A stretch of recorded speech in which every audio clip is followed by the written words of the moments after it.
여러분 안녕하십니까? YTN 시청자를 위한 옴부즈맨 프로그램 시청자의 눈입니다. 먼저 뉴스 진단 시간입니다. 이번 주엔 스포츠 관련 보도를 모니터했습니다.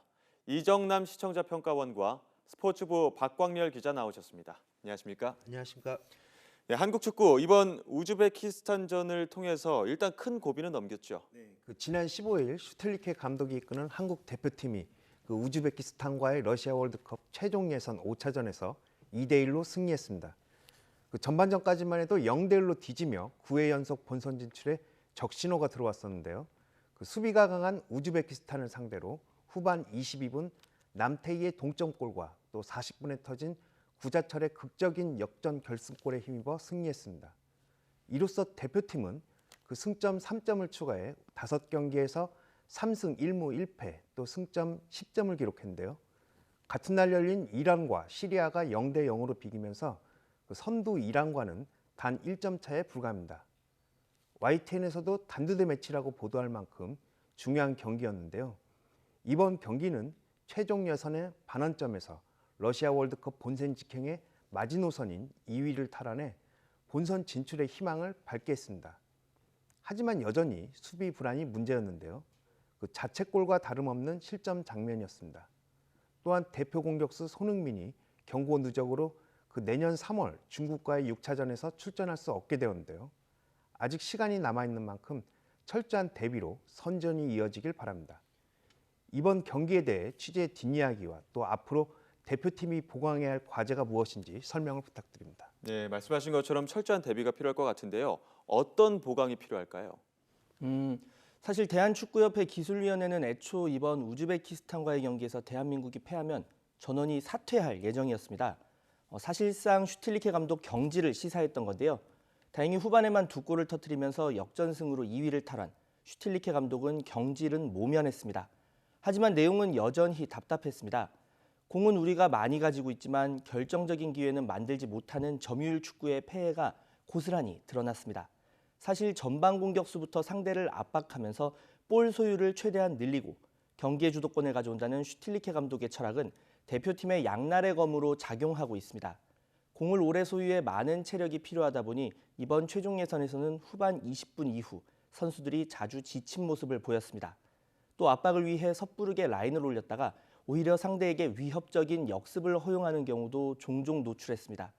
이렇게 점유율 축구가 재미를 보지 못하는 가운데 감독의 세부 전술도 명확한 성과를 나타내지 못하고 있습니다. 실제 슈틸리케호 공격은 대부분 드리블 돌파 등 개인 능력에 의존하고 있습니다.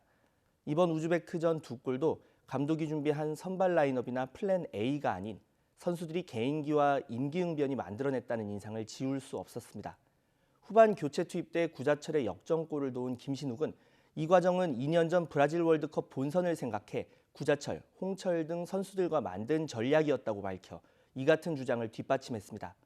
그런데도 슈틸리케 감독은 우즈베크전 뒤 기자회견에서 앞으로 점유율은 높게 가져가면서 문전에서의 세밀함을 키우겠다는 뻔한 답변으로 우려를 자아내고 있습니다. 반복되는 수비 불안도 해결해야 할 과제입니다. 수비진은 이번 최종 예선 5경기에서 6골이나 실점했습니다. 사실 부임 초기 슈틸리케 감독은 K리그에서 새 얼굴을 뽑아 재미를 봤습니다. 하지만 부임 2년을 지나면서 붙박이로 뽑히는 유럽파 공격수와 미드필더, 중국파 수비수를 제외하면 새 얼굴이 잘 나타나지 않고 있습니다. 공수 양면의 문제를 해결하기 위해 처음 슈틸리케 감독이 보여줬던 개방적 선수 선발 자세가 필요해 보입니다. 어쨌든 우즈베키스탄을 잡으면서 우리는 월드컵 본선 직행 마지노선인 조 2위에 올랐습니다. 하지만 방심은 금물입니다. 선두 이란은 언제든 치고 나갈 수 있고 3위 우즈베키스탄은 승점 1점 차로 우리를 뒤쫓고 있습니다. 거기에 남은 5경기는 원정이 홈 경기보다 많습니다.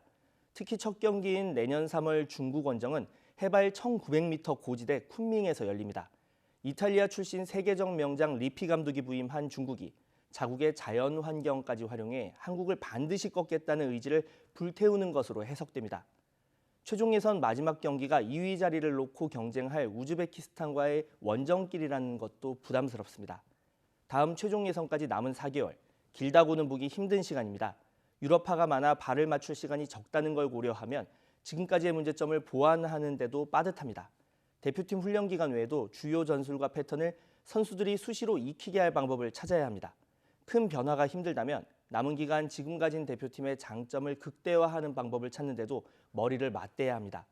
월드컵 9회 연속 진출 가능 여부는 남은 4개월에 사실상 달렸습니다. 예. 모쪼록 우리 대표팀 상승세를 좀 이어갔으면 좋겠는데요. 그 외 스포츠 관련 보도는 어떻게 보셨습니까? 네, 이번에는 프로야구 승부 조작에 대한 문제입니다. 그 2014년 이후 2년 만에 다시 터진 프로야구의 승부 조작 수사 결과가 지난 7일 발표되었는데요.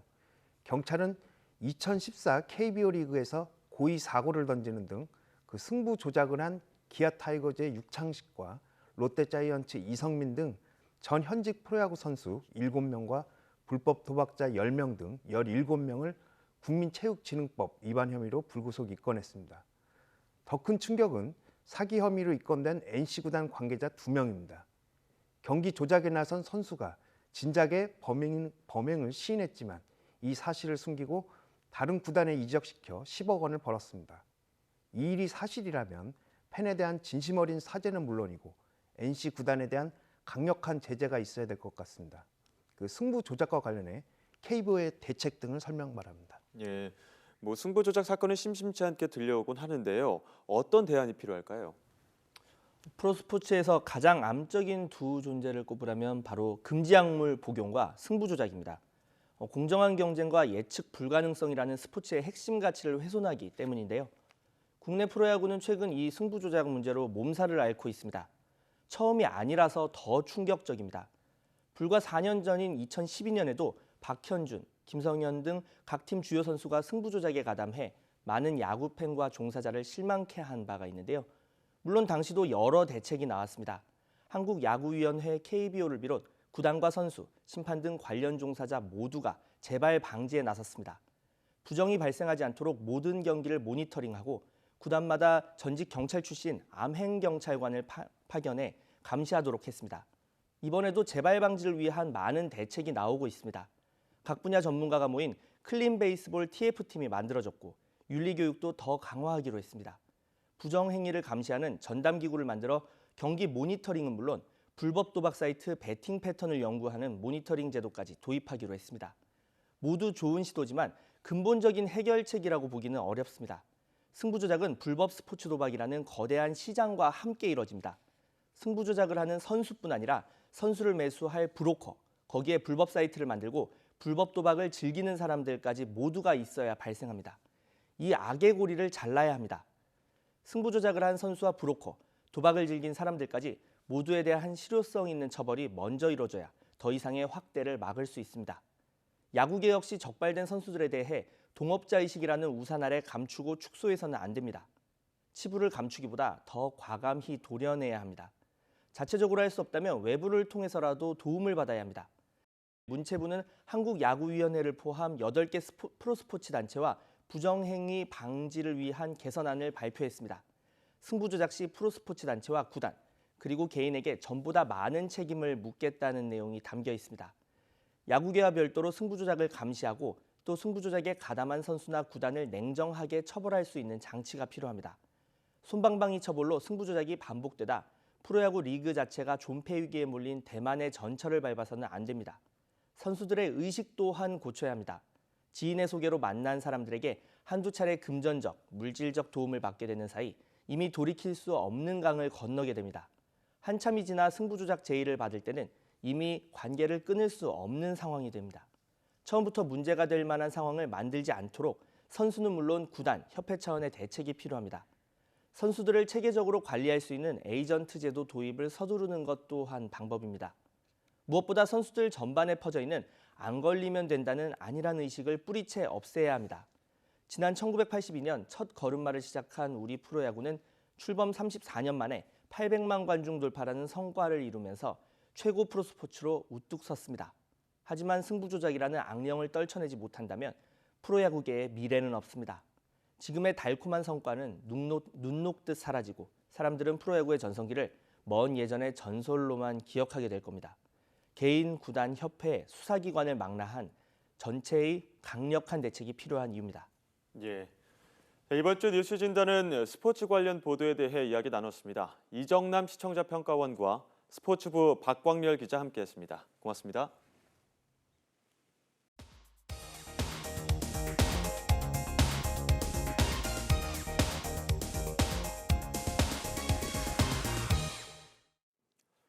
지상파 DMB 채널인 YTN DMB 프로그램을 평가하는 내가 본 YTN 순서입니다.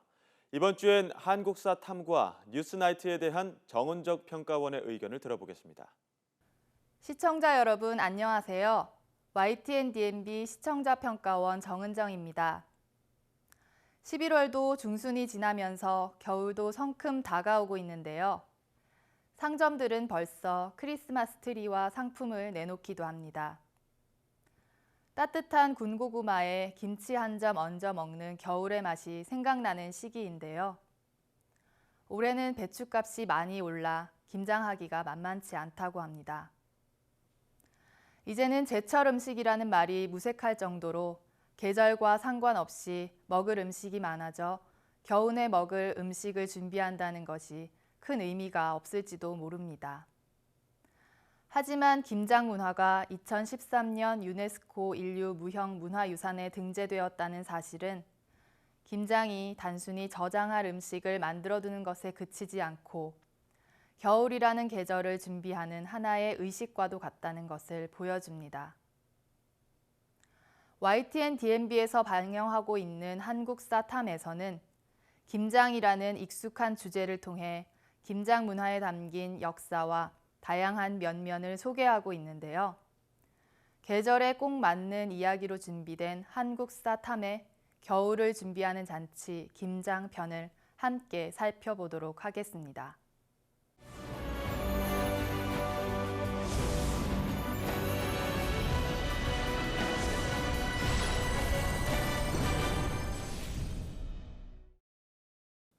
김장은 단순히 김치를 담그는 조리가 아니라 함께 겨울을 준비하는 문화로서 유대감과 결속력을 강화하는 마을의 잔치로 여겨졌다고 합니다.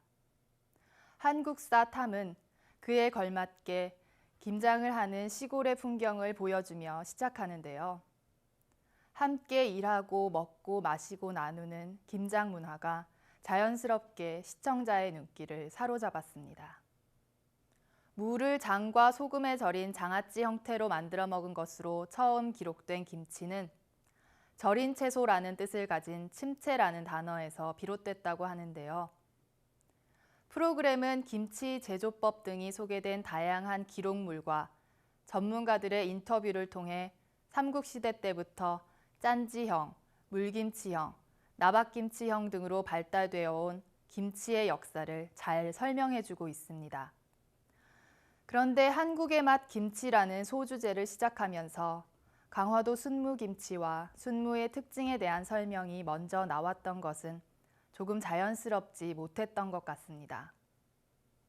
이후 지역별 김치 종류가 어떻게 다른지 지도와 함께 제시해주고 다시 개성 보김치, 남도김치 등으로 이어지는데요. 전체에서 세부로, 즉 지역별 김치 종류의 차이, 강화도 순무김치, 개성 보김치, 남도김치 등의 순서로 구성했다면 보다 소주제의 짜임새가 돋보였을 것 같습니다. 김치의 발효과학이라는 소주제를 통해서는 김치의 유산균, 발효 과정, 옹기의 원리 등 김치의 과학적 원리에 대해 여러 가지 자료를 통해 설명해주고 있습니다. 갓 담근 김치와 숙성된 김치의 차이점을 알아보는 실험에서는 숙성된 김치에서 유산균이 더 많다는 것을 비교 화면을 통해 보여주었는데요. 이어진 전문가의 부연 설명에서도 시청자에게 와닿지 않는 수치보단 유산균 수가 다른 음식에 비해 얼마나 많은 것인지 비교해 그림으로 제시해 주었다면 이해가 쉬웠을 것이라는 아쉬움이 남았습니다. 또한 인터뷰나 성우의 설명으로 그친 것 중에 중요한 내용들은 표나 그림 같은 것으로 다시 한번 제시해 줌으로써 시청자들이 중요한 정보를 제대로 이해하고 넘어갈 수 있게 해주었다면 어땠을까 하는 생각을 해봤습니다. 예를 들면 서양의 동물성 유산균과 김치의 식물성 유산균의 차이점을 전문가의 인터뷰 이후 표나 그림으로 일목요연하게 정리해 보여주었다면 김치 유산균에 대한 지식을 좀 더 쉽게 이해할 수 있었을 것입니다. 소금에 절여 만든 김치가 오히려 고혈압 발생을 완화해주는 원리에 대해서도 나트륨과 배추에 든 칼륨이 상호작용한 것이라는 점을 자막으로 전달해 주었다면 핵심 내용을 파악하는 데 도움이 되었을 것 같습니다. 반면에 김치의 발효 과정에 있어 온기의 역할이 얼마나 중요한지 온기에서 김치가 숙성되는 원리는 움직이는 그림을 통해 설명해 주어 훨씬 이해가 빨랐습니다. 배려의 미덕 김장이라는 마지막 소주제는 먹는 사람의 입맛과 영양, 특수성까지 고스란히 반영해 발전한 김장 문화의 사례로 사찰김치와 궁중김치를 제시해줬지만 이를 배려의 미덕이라는 주제로 담기에는 다소 어색해 보였습니다. 전체적으로 프로그램의 소재가 유익하고 내용도 풍부했지만 전달하는 방식에서 좀 더 친절한 시청각적 방법들을 동원하는 것이 필요해 보입니다. 프로그램의 길이가 40분이 넘기 때문에 소주제별 구성에 있어 짜임새와 어울림을 조금 더 고민한다면 시청자들이 더욱 쉽고 재미있게 받아들일 수 있을 것이라 생각됩니다.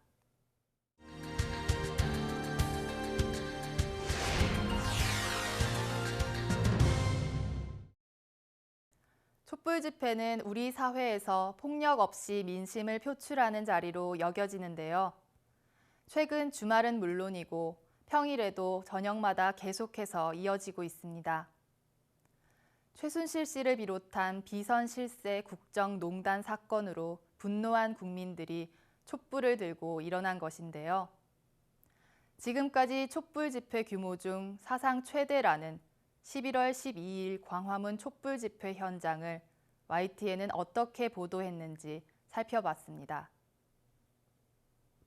YTN은 주최 측 추산 100만여 명, 경찰 추산 26만여 명의 시민들이 운집했다는 11월 12일 광화문 촛불 집회 현장의 생생한 목소리를 전달하기 위해 당일 밤 방송된 뉴스에서 속보의 형식을 통해 비교적 차분한 촛불 집회 현장을 기자의 리포트로 보여준 뒤 여야, 청와대를 비롯한 정치권의 움직임과 반응을 모아 전달했습니다.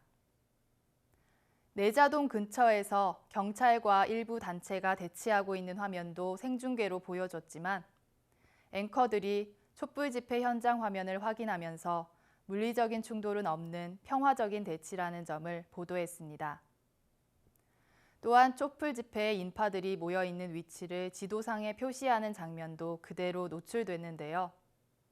잘 만들어진 그래픽은 아니었지만 속보의 형식을 감안했을 때 현장감이 느껴지면서도 표현하고자 하는 바가 잘 전달됐다고 생각합니다. 이후 앵커 2명이 전문가 2명과 함께 이번 촛불 집회의 의미를 짚어보면서도 화면을 3분할, 2분할하여 촛불 집회 현장을 계속해서 생중계 형식으로 보여주었습니다. 그런데 촛불 집회 현장에서 긴박한 상황이 발생하고 있는 것이 아님에도 불구하고 대담 중에도 계속해서 촛불 집회 화면을 생중계 방식으로 보여준 것이 큰 의미가 있는지 다시 생각해 봐야 할 것 같습니다. 흔히 경마식 보도라고 하는 흥미 위주의 보도 형태는 요즘과 같이 시국의 변화가 급박한 때에 더욱 두드러집니다. 상황에 대한 차분한 분석이나 비판, 심층적 시각을 제시하기보다 일어나는 상황 자체를 단순 중계식으로 전달하는 것이 시청자들의 흥미를 끌기에는 더 좋을지도 모르고 급변하는 상황에서 심층적인 분석과 비판을 제시하기가 쉽지 않은 것도 맞습니다. 그러나 언론의 역할이 시청자에게 제대로 된 정보를 선별하여 객관적인 시각으로 상황을 전달하는 것이라고 할 때 지나치게 속보와 현장 생중계가 많이 활용되고 있지는 않은지 돌아봐야 할 것 같습니다.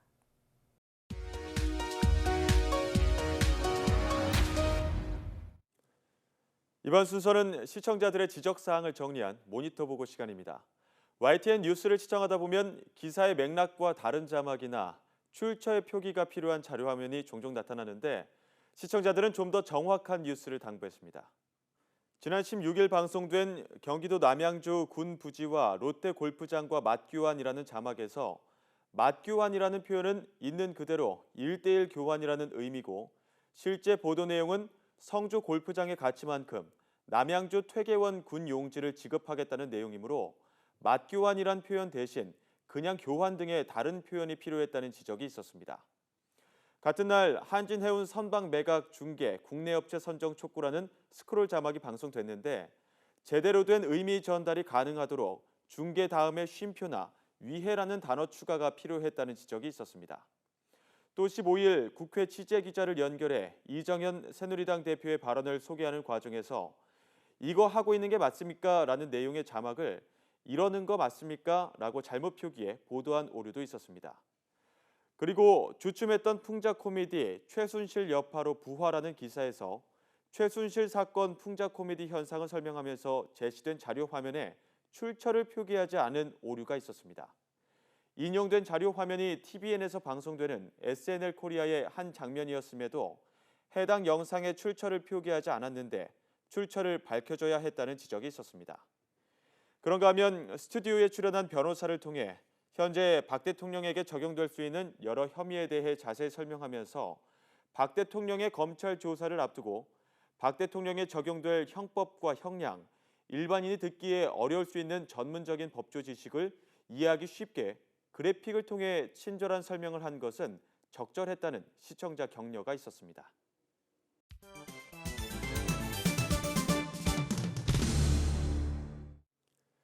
언론 전문가로부터 우리 언론의 문제점과 발전 방향 등을 들어보는 매체 비평 시간입니다. 오늘은 정대철 한양대학교 교수로부터 대형 사건 뉴스 보도에 대한 문제점이라는 주제의 논평을 들어보겠습니다. 요즘 우리는 놀라움과 허탈함을 경험하고 있습니다. 뉴스 보도를 통해 폭풍처럼 휘몰아치는 드센 내용으로 놀라기도 했지만 짜증을 내는 경우도 있습니다. 뉴스 보도에 대한 반응은 이렇게까지도 있었지만 이런 것까지도 있었습니다. 시간이 지나면서 보도나 반응이 다르게 나타나는 것은 쉽게 볼 수 있는 현상입니다. 대형 사건의 경우 시간의 경과가 도움을 주는 경우도 있지만 방해 요인으로 작용하기도 합니다. 흔히 대형 사건은 의혹과 의문보다는 제보와 정보 자료를 출발하는 경우가 많다고 합니다. 그래야 근거 자료도 충분할 뿐만 아니라 더 많은 정보를 얻을 수 있고 좀 더 깊이 있는 기사를 다양하게 생산할 수 있기 때문입니다. 특종 내지는 단독 보도의 위력은 현실을 바꾸어 놓기도 합니다. 뿐만 아니라 이른바 최순실 게이트라는 대형 사건을 통해 미디어에게서도 보기 드문 사례들이 나타나고 있습니다. 놀라움을 주는데 충분했지만 허탈함을 채워주는 데는 부족했다는 주문을 던지고 있습니다. 반응에 대한 평가를 부담은 가지만 과욕으로 밀기도 합니다. 보도의 프레임은 달라지지 않았는데 수용자들의 반응은 달라지고 있다는 점입니다. 이렇게까지가 이런 것까지 다뤄야 하는가에 대한 반문을 불러들인 것으로 보아야 할 것입니다. 이런 대형 사건 보도가 가지는 문제를 몇 가지 추려보면 첫 번째는 폭로성 저널리즘이 갖는 한계를 극복하지 못한 점입니다. 진실과 사실이 증거와 실물로 말하기 어려운 점이 있지만 기억과 느낌과 생각이 많이 등장하는 것은 검증 과정이 부족한 상태로 보도되는 경우가 많았다는 점입니다. 대포폰 주장은 실물처럼 위장한 연출로 수용자를 농락하고 기만한 보도가 되었습니다. 19세기 폭로 저널리즘과는 달라야 합니다. 두 번째, 정보원의 중복, 반복에 대한 약점을 정보의 한계는 독보주의에서 공동 공유의 방식으로 전환되었습니다. 그래서 미디어들이 같은 정보를 중복 현상은 어쩔 수 없지만 반복되는 경우는 최소화했어야 합니다. 반복은 강조가 아니라 지리함과 빈약함을 동반하고 있습니다. 세 번째는 주관성이나 당파성은 과거와는 다르게 필요하다는 입장이 나오고 있습니다. 객관성이 더 중요하다는 입장을 단순히 뒤집는 것이 아니라 정확하고 정직한 주관성이나 정파성이 필요하다는 주장입니다. 편 가르기는 형평보다 중요하지 않습니다. 100만 촛불 행사 주제로 한다든지 별도의 표식이 있어야 합니다. 시위 인원이 100만 명인 것처럼 보도하는 것은 반응에 대한 평가를 볼 필요가 있습니다.